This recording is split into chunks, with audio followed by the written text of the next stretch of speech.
Welcome everyone. In today's physics session, we are going to learn about the topic characteristics of sound wave. In previous two classes, we are discussed about propagation of sound wave and sound travel as a longitudinal wave. Sound is a wave, longitudinal wave. But sound wave has some characteristics. And which is the characteristics of sound wave? Let's see. This is the main characteristics of sound wave. First is frequency, pitch and frequency. Second is time period.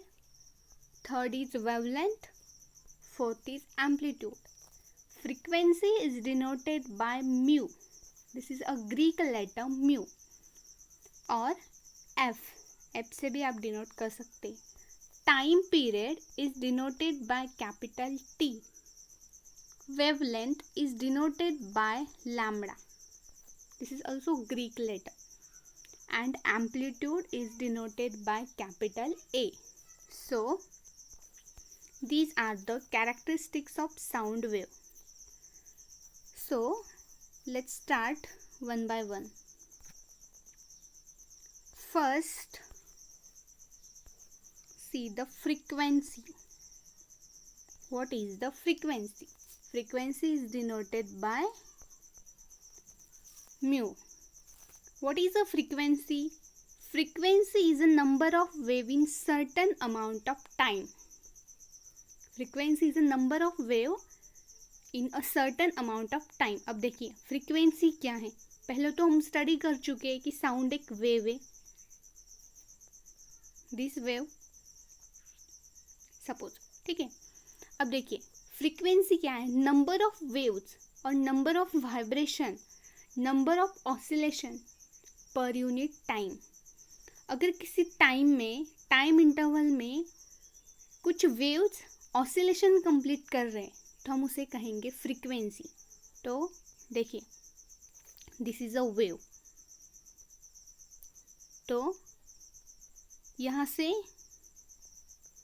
यहाँ तक हुई एक wave. एक crust and एक trough. Crust और trough हम पहले study कर चुके हैं. क्रस्ट मीन्स हायर पोर्शन, ऊपर वाला, और ट्रफ मीन्स नीचे वाला. क्रस्ट, जब एक क्रस्ट और एक ट्रफ होगा तो एक साइकिल कंप्लीट होगा. और अगर हमने एक सेकेंड वेट किया, टाइम हमारे पास है एक सेकेंड. एक सेकेंड में साउंड वेव कितने वेव्स कंप्लीट करता है, कितना ऑसिलेशन, कितने वाइब्रेशन ऑसिलेशन कवर करता है, कंप्लीट करता है, उसे हम कहेंगे फ्रीक्वेंसी. देखिए एक सेकेंड में हमने टाइम कंसिडर किया है 1 सेकेंड. एक सेकेंड में कितने वेव्स कंप्लीट हो रहे. यहाँ पे देखिए, यहाँ पे एक वेव है. हमने एक सेकेंड टाइम वेव कंसिडर किया है. एक wave means this is a one wave. यहाँ तक एक वेव है, एक साइकिल है, एक cycle. This is a one cycle. अब एक सेकेंड में कितने साइकिल्स और ऑसिलेशंस, वाइब्रेशंस पास कर रहा है कोई वेव, तो उसे हम कहेंगे फ्रीक्वेंसी. सपोज एक सेकेंड में इस वेव ने इतने ऑसिलेशन कंप्लीट किए. 1 2 3 4 5 6 7 8 9 10 11 12 ऑसिलेशन इसने कंप्लीट किया है. तो फ्रीक्वेंसी क्या हुई? फ्रीक्वेंसी का फॉर्मूला है नंबर ऑफ ऑसिलेशन. डेफिनेशन में ही उसके number of waves in a certain amount of time. Number of waves, कितने वेव्स? 12. कितने टाइम में? एक सेकेंड में. तो इसकी फ्रीक्वेंसी कितनी हुई? 12 hertz. 12 hertz frequency. So frequency is measured in hertz. Pitch is related to frequency. Pitch is also related to frequency. How high और low sound is? Pitch decide how the sound is high और low. Pitch is sensation of frequency. Pitch क्या decide करता है? How the sound is high और low. अब देखिए high frequency, high pitch sound. यहाँ पे हाई फ्रीक्वेंसी बट यहाँ पे फ्रीक्वेंसी कितनी है, 2 हर्ट्ज। क्यों 2 हर्ट्ज? क्योंकि यहाँ पे 1 सेकेंड में साउंड वेव ने सिर्फ 2 साइकिल्स कंप्लीट किए। This is a first cycle and this is a second cycle. ये फर्स्ट है और ये सेकेंड है, तो इसकी फ्रीक्वेंसी कितनी हुई है, 2 हर्ट्ज। बट यहाँ पे कितने साइकिल्स कंप्लीट की है, 12 हर्ट्ज 1 सेकेंड में, तो यहाँ पे फ्रीक्वेंसी कितनी हुई है, 12 हर्ट्ज। तो high frequency high pitch sound, pitch decide करता है कि फ्रीक्वेंसी कितनी ज़्यादा है। Pitch is decide how the frequency high. जहाँ पे फ्रीक्वेंसी हाई होती है वहाँ पे पिच हाई होता है, मीन्स हाई साउंड होता है। जहाँ पे लो फ्रीक्वेंसी होती है वहाँ पे लो साउंड होता है। So this is a frequency of sound wave. The unit of frequency is hertz. See हम और वेव के थ्रू स्टडी करते। एक वेव है, अब देखिए यहाँ पे इस वेव में कितनी फ्रीक्वेंसी है, यहाँ पे कितने साइकिल्स कंप्लीट है। This is a first cycle, this is a second cycle and this is a third cycle. तो यहाँ पे कितने साइकिल्स है, 1 2 3। कितने टाइम में, 1 सेकेंड में। तो यहाँ पे फ्रीक्वेंसी कितनी हुई, 3 हर्ट्ज। बट यहाँ पे कितनी फ्रीक्वेंसी है, साइकिल से 1 2 3 4 5 6 साइकिल से 1 सेकेंड में। तो 6 ऑसिलेशन डिवाइडेड बाय टाइम 1, 6/1। सो यहाँ पे 6 हर्ट्ज फ्रीक्वेंसी। तो यहाँ लो फ्रीक्वेंसी है, यहाँ पे हाई फ्रीक्वेंसी, यहाँ पे लो पिच है, यहाँ पे हाई पिच है। सो पिच क्या डिसाइड करता है, determine by frequency of vibrating source. Vibrating source की फ्रीक्वेंसी डिटरमाइन करता है पिच। अब देखिए हमारे पास एक गिटार है और एक फ्लूट है, दोनों का साउंड डिफरेंट होगा। क्यों? क्योंकि इनकी फ्रीक्वेंसी डिफरेंट है। गिटार में से स्लो साउंड हमें सुनाई देगा, वही हमें फ्लूट में से ज़्यादा साउंड सुनाई देगा। यहाँ पे पिच कम है, फ्रीक्वेंसी कम है, यहाँ पे फ्रीक्वेंसी ज़्यादा है, पिच ज़्यादा है। तो इसकी वजह से हमें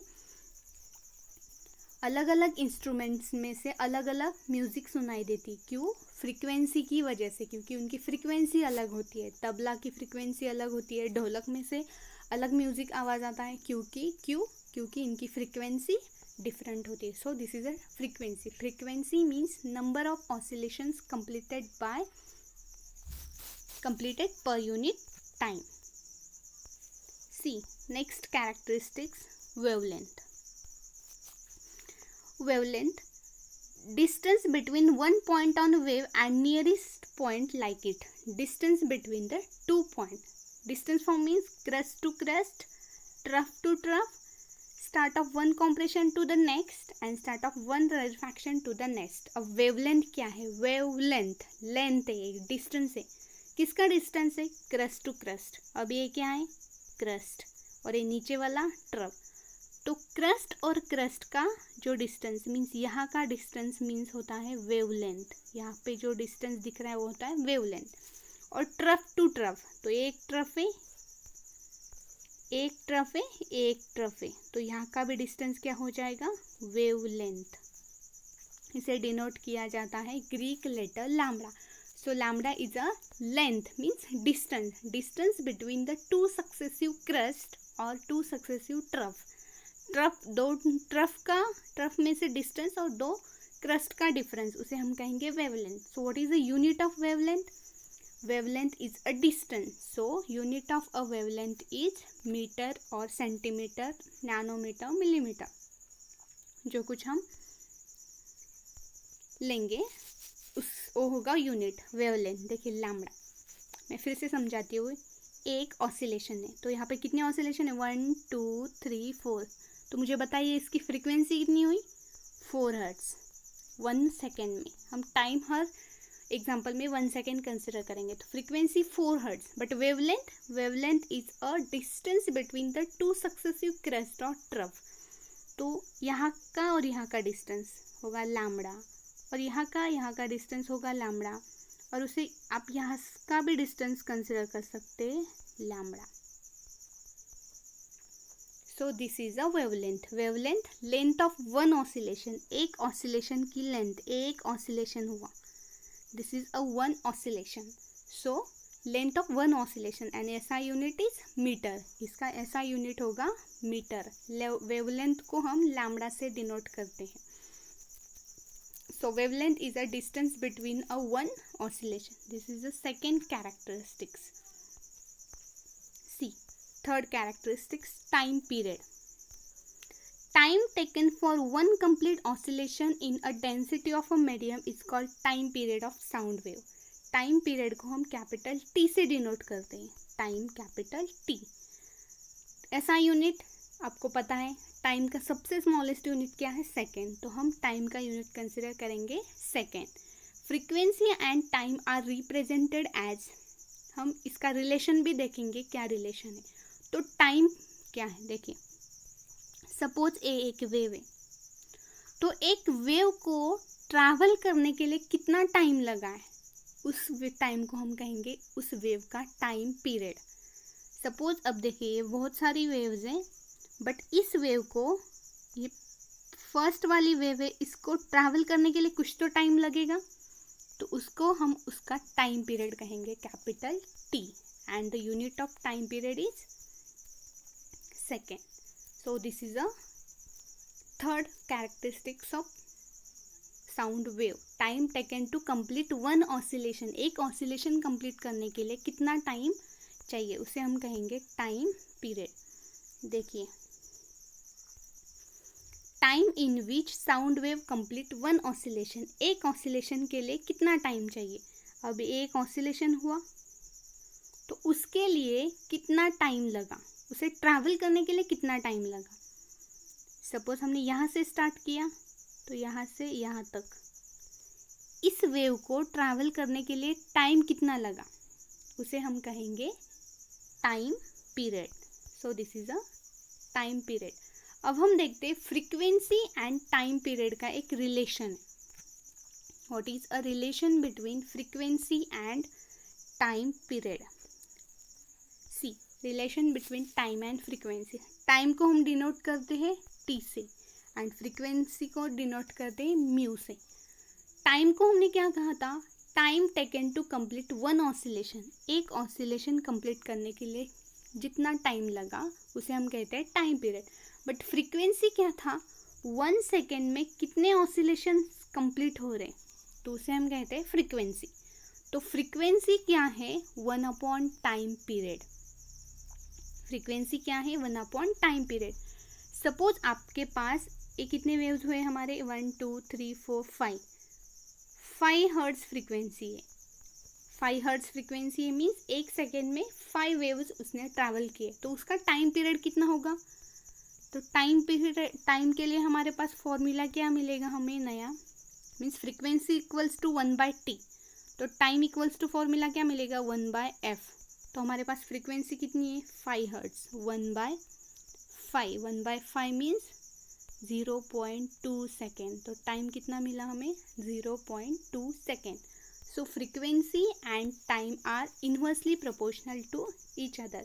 जब फ्रीक्वेंसी बढ़ती है तो टाइम कम होता है, और टाइम बढ़ता है तो फ्रीक्वेंसी कम होती है.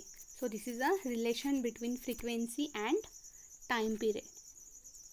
And see the last characteristics of sound wave, amplitude. इसे डिनोट किया जाता है ए से. Amplitude is the magnitude of maximum disturbance in medium on either side of mean value is the amplitude of wave. Amplitude of sound wave is the highest of crest or trough. It represented by letter A. Amplitude क्या है, highest distance. Suppose a wave है तो इसका highest crest और trough का जो distance है means ये हुआ amplitude. आप यहाँ पे देख सकते हैं ए एम्पलीट्यूड है. This is a amplitude. Amplitude means highest distance of crest and trough. Amplitude decide करता है कि आपकी वैल्यू, आपका वॉल्यूम, साउंड कितना मैक्सिमम है. एम्पलीट्यूड क्या डिसाइड करता है, लाउडनेस ऑफ साउंड. साउंड कितना लाउडनेस है. एम्पलीट्यूड ए से डिनोट किया जाता है. और amplitude is also maximum disturbance और maximum distance between crest and distance of crest and trust. Trough. तो unit of amplitude is also metre. SI unit is meter. This is the last characteristics of sound wave. See here, amplitude of sound wave. तो यहाँ पे एक wave है और यहाँ पे एक और वेव है. देखिए यहाँ का क्रस्ट और ट्रफ का डिस्टेंस कितना कम है एज कंपेयर टू दिस. तो यहाँ पे क्या है, कम एम्पलीट्यूड है, यहाँ पे ज़्यादा एम्पलीट्यूड है. मीन्स ये हाई साउंड है, हाई वॉल्यूम है इसका, हाई साउंड है इसका, कम साउंड है. Means amplitude decide the loudness of sound. So this is the amplitude. अब हम फोर्थ कैरेक्टरिस्टिक्स एक ही साइन वेव में देखते. देखिए फ्रीक्वेंसी क्या था, 1 सेकेंड हम वेट करेंगे और 1 सेकेंड में कितने साइकिल्स कंप्लीट हो रहे हैं, कितने साइकिल्स ट्रैवल कर रही है वेव. तो इसमें यहाँ पे कितने साइकिल है, 1 2 3 4 5. तो फ्रीक्वेंसी क्या हुई 5, नंबर ऑफ ऑसिलेशन कितने 5, एंड टाइम कितना है 1. सो 5 डिवाइडेड बाय 1, 5 हर्ट्ज. फ्रीक्वेंसी कितनी हुई 5 हर्ट्ज. वेवलेंथ कितनी हुई, wavelength means distance between the one oscillation और वन क्रेस्ट और ट्रफ, और क्रेस्ट टू क्रेस्ट और ट्रफ टू ट्रफ. एक ऑसिलेशन का डिस्टेंस, एक क्रेस्ट और एक ट्रफ मिला के एक साइकिल होता है. तो इसका जो डिस्टेंस है होगा वेवलेंथ लैम्बडा, और यहाँ का डिस्टेंस होगा लैम्बडा, और यहाँ का भी डिस्टेंस हो सकता है lambda. So this is a wavelength. Amplitude क्या था, मैक्सिमम डिस्टर्बेंस इन क्रेस्ट और ट्रफ, ये था amplitude A. And time period कितना था, एक ऑसिलेशन को कंप्लीट करने के लिए कितना टाइम चाहिए. Suppose this is a one oscillation, एक ऑसिलेशन को ट्रैवल करने के लिए कितना टाइम चाहिए, कितना टाइम वो ले रहा है, उसे हम कहेंगे time period. So this is a 4 basic characteristics of sound wave. I hope students you are understood the characteristics of sound wave.